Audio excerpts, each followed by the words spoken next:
اور شہر میں عورتیں گفتگویں کرنے لگیں کہ عزیز کی بیوی اپنے غلام کو اپنی طرف مائل کرنا چاہتی ہے اور اس کی محبت اس کے دل میں گھر کر گئی ہے، ہم دیکھتی ہیں کہ وہ کھلی گمراہی میں ہے۔ پھر جب زلیخا نے ان عورتوں کی گفتگو جو حقیقت میں دیدار یوسف کے لیے ایک چال تھی سنی تو ان کے پاس دعوت کا پیغام بھیجا اور ان کے لیے ایک محفل مرتب کی اور پھل تراشنے کے لیے ہر ایک کو ایک ایک چھری دی اور یوسف سے کہا کہ ان کے سامنے آؤ۔ جب عورتوں نے ان کو دیکھا تو ان کا روب حسن ان پر ایسا چھا گیا کہ پھل تراشتے تراشتے اپنے ہاتھ کاٹ لیے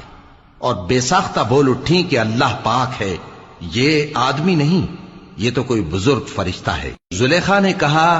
تو یہ وہی ہے جس کے بارے میں تم مجھے تانے دیتی تھیں، اور بے شک میں نے اس کو اپنی طرف مائل کرنا چاہا مگر یہ بچا رہا، اور اگر یہ وہ کام نہ کرے گا جو میں اسے کہتی ہوں تو قید کر دیا جائے گا اور ذلیل ہوگا۔